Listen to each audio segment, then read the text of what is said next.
As we move through life, our relationship with solitude begins to change in profound ways. In youth, the thrill of gathering with friends, sharing laughter, and exchanging stories is unparalleled. Our social circles are often wide, and the energy to engage in frequent gatherings seems endless. Socializing feels like a source of joy, fulfillment, and even identity. Yet as time passes, many find themselves drawn towards quieter spaces, finding comfort in solitude over constant social interactions. This shift is not merely a retreat into quietness, but a conscious choice, rooted in evolving values, emotional well-being, and a reassessment of what truly nurtures our sense of peace. In today's fast-paced world, solitude has become a more familiar companion for those navigating the later stages of life. As we mature, our perspectives on friendship, family, and personal space evolve. The social dynamics that once felt natural may begin to feel burdensome, and the joy of spontaneous visits may wane as we seek the comfort of familiar routines. While some might interpret this change as loneliness, it is often a deeper, intentional embrace of self-sufficiency and inner tranquility.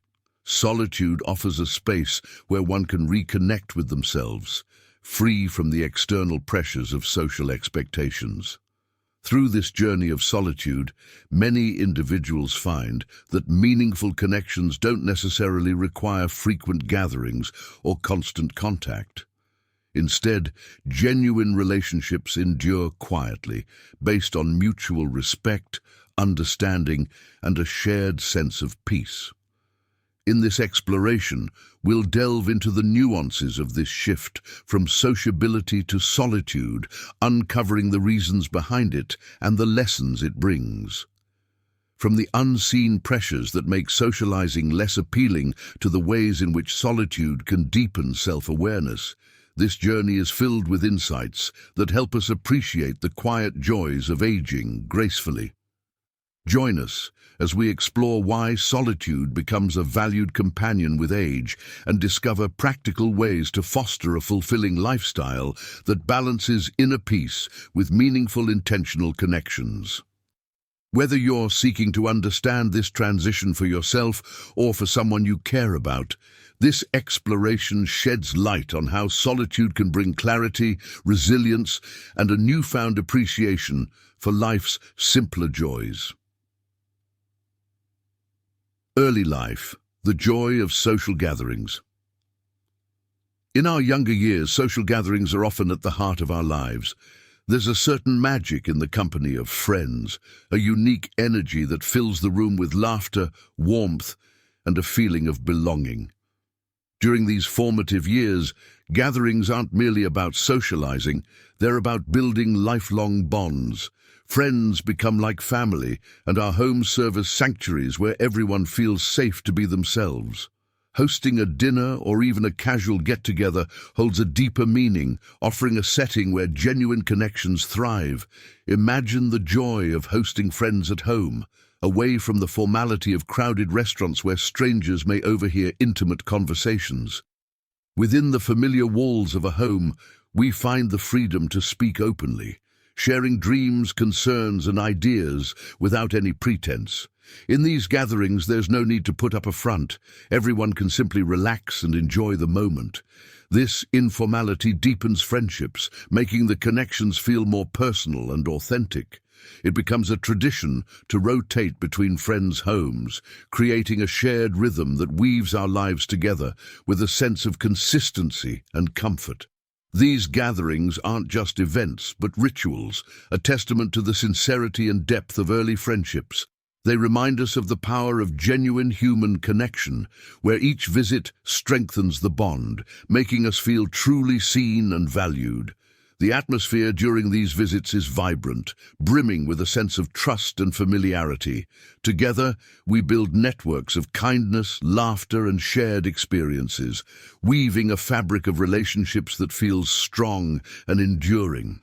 In these days of youth, it's easy to believe that such friendships will last forever. Surrounded by people who know us intimately and accept us for who we are, we feel invincible in the warmth of their acceptance. There's a collective optimism that this connection will carry through the years, providing comfort and companionship in both good times and bad. After all, what could be more fulfilling than a community of friends who truly understand us? Yet as we grow older, this vibrant social life begins to shift. The cherished rituals of gathering begin to fade, and we start to see our friendships evolve, sometimes in unexpected ways.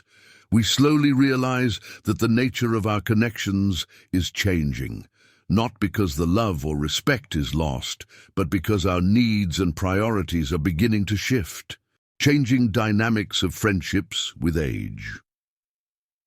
As we progress through life, we start to notice subtle changes in the nature of our friendships. The world around us begins to shift, and with it, our relationships transform. In our younger years, friendships often feel boundless and secure, rooted in genuine love and unfiltered honesty. But as time passes, we become aware of a different reality. The sincerity that once defined our connections may not be as prevalent in the world around us.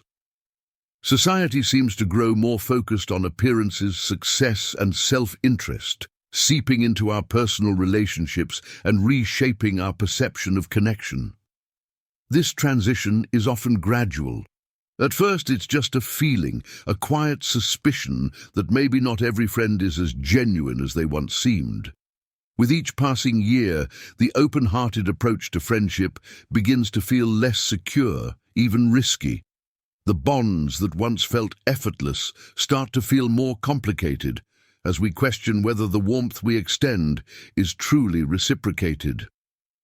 What used to be the natural flow of friendship may start to feel like an obligation, something that requires energy we're not always willing to give. This leads us to reevaluate our social circles, seeking relationships that bring joy without the pressure of forced interaction. There's an old saying, "Those who approach red become red, those who approach ink become black." In a world where pretense often feels like the norm, we can't help but adopt a cautious approach, shielding ourselves from the possibility of disappointment. This guardedness, while protective, also changes how we interact with others. Inviting friends into our most personal spaces, our homes, our hearts, begins to feel vulnerable, almost reckless. With that shift comes a reluctance to host gatherings or extend invitations as freely as we once did. Instead, we become selective, choosing fewer, deeper connections over maintaining wide social networks. Take, for example, Old Lou, a man who once welcomed friends into his home with open arms. At 50, Lou now finds peace in solitude, embracing his own company as his closest friend. Where his home once buzzed with laughter and conversation, it now serves as a personal haven, a space for quiet reflection and independence. Lou still values his friendships, but prefers meeting others in neutral spaces, restaurants, parks, or cafes, where he can maintain a sense of personal space and retreat when needed. This approach allows him to preserve the depth of his connections while protecting his peace. When a relative asked Lou why he had become more reserved, he responded with wisdom and calm. The seasons of life shape us in unexpected ways. In youth, we crave constant companionship, but in maturity, we find joy in simpler, quieter pleasures. Lou's perspective illustrates a truth that many discover with age.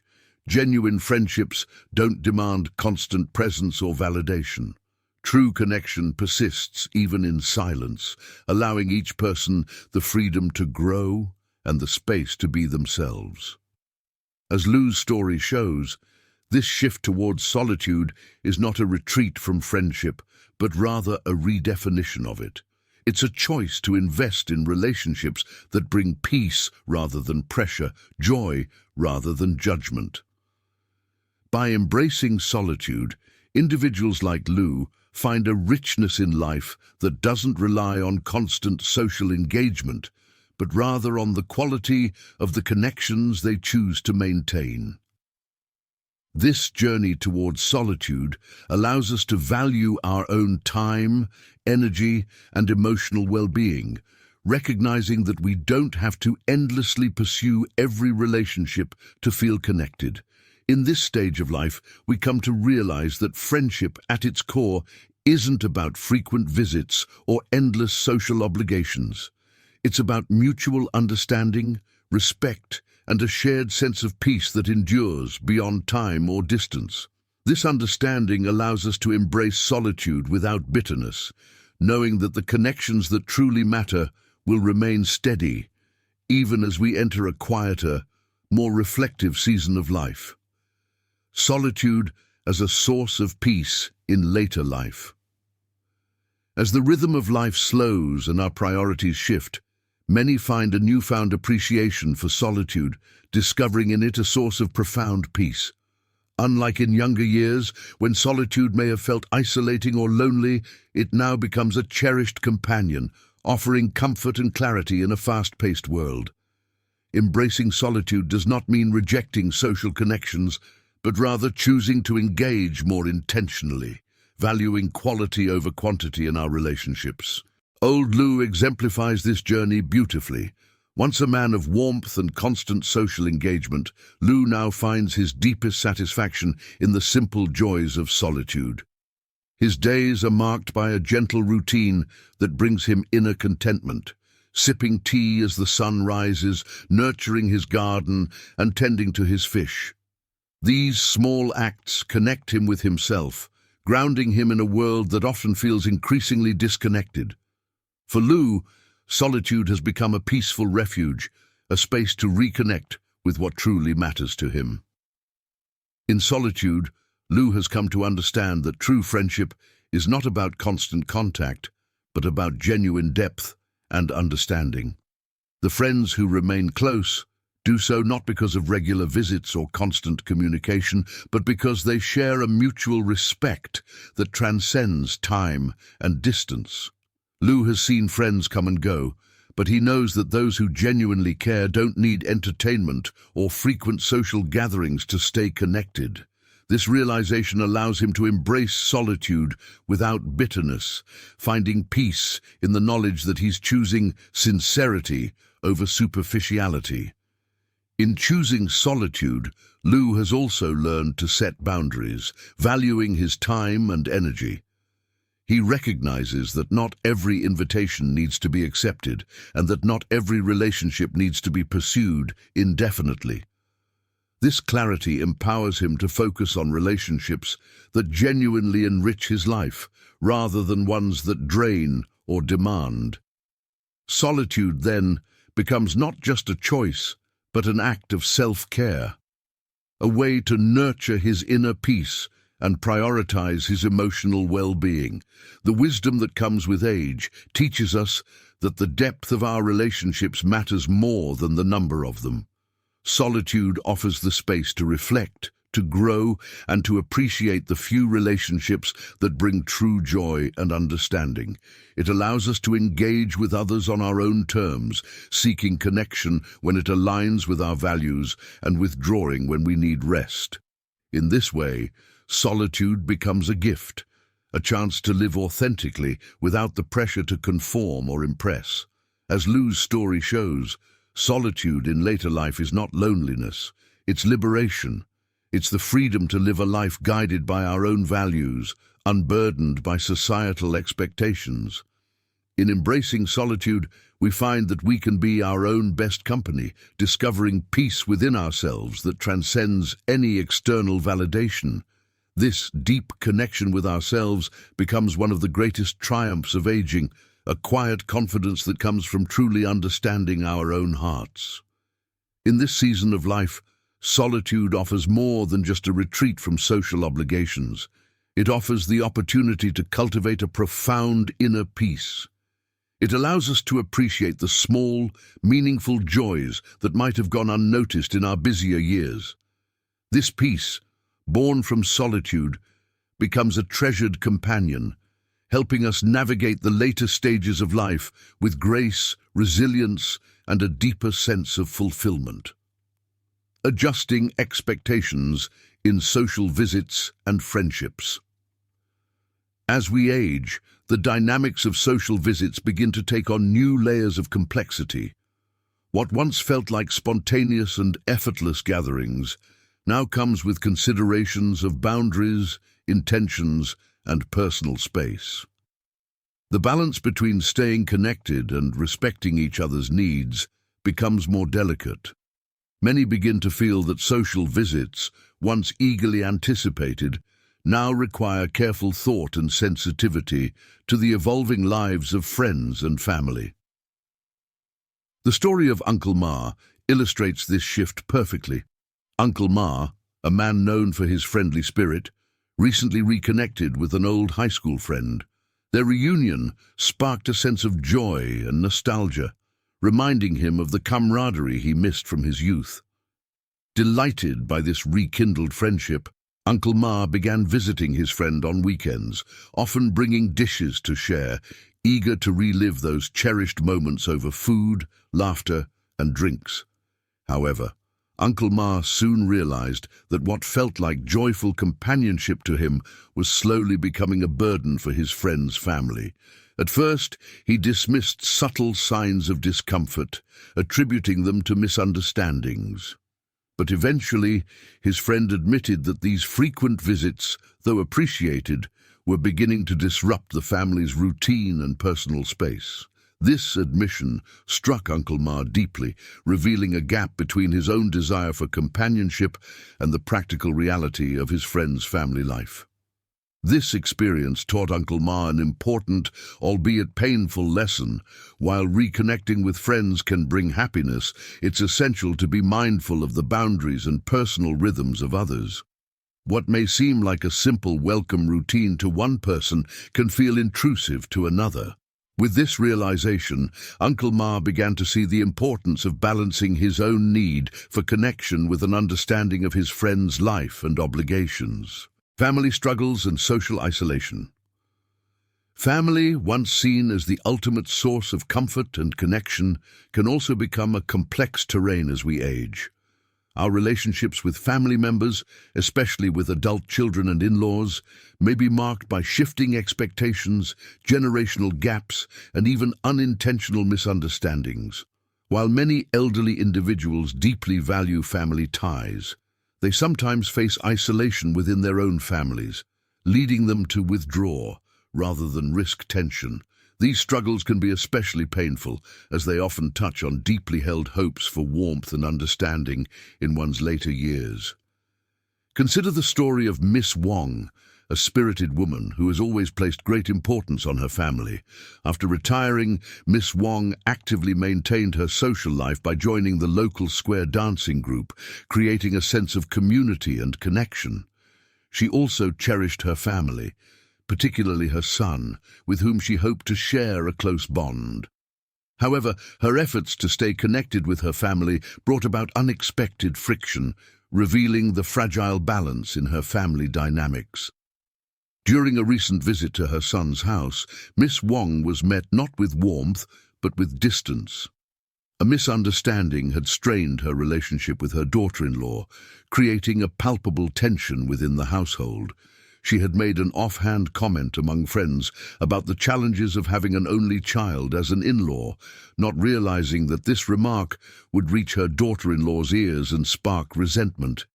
Miss Wong found herself caught in an awkward situation where her casual comment, intended to be light-hearted, was interpreted as criticism. The resulting rift weighed heavily on Miss Wong. Her son sided with his wife, scolding Miss Wong for what he viewed as gossip, further deepening the divide. Suddenly, the warm connection she once felt within her family felt strained and distant. Attempts to explain or reconcile were met with cold indifference, leaving Miss Wong feeling isolated in a space that once felt like home. For the first time, she felt truly alone within her family, as though her presence was more of an inconvenience than a welcome visit.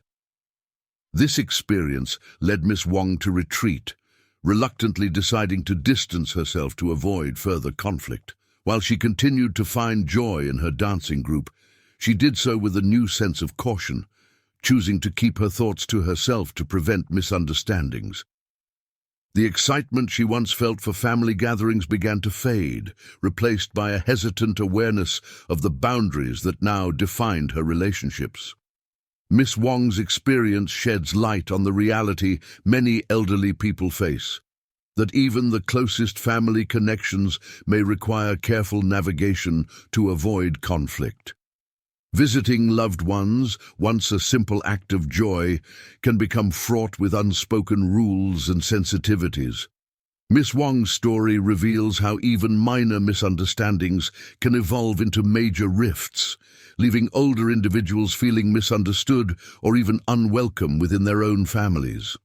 For many aging individuals, the complexities of family relationships lead them to limit visits or refrain from expressing themselves fully, fearing that honest words might create discord. They may withdraw, finding solace in quieter, more private activities or with friends who provide companionship without judgment. While family remains a source of love, it may also become a delicate relationship that requires careful handling, with individuals like Miss Wong finding peace in solitude rather than risking further isolation through unintentional conflict. Through these challenging experiences, many elderly people learn to protect their peace by setting boundaries, even within their own families. Rather than engaging in potentially tense interactions, they choose to nurture simpler joys, like a hobby or a small group of friends. This approach allows them to remain connected to the world without exposing themselves to the emotional toll of family misunderstandings. By focusing on activities that bring them contentment and stability, they find fulfillment in quieter moments, proving that joy can still flourish, even in solitude.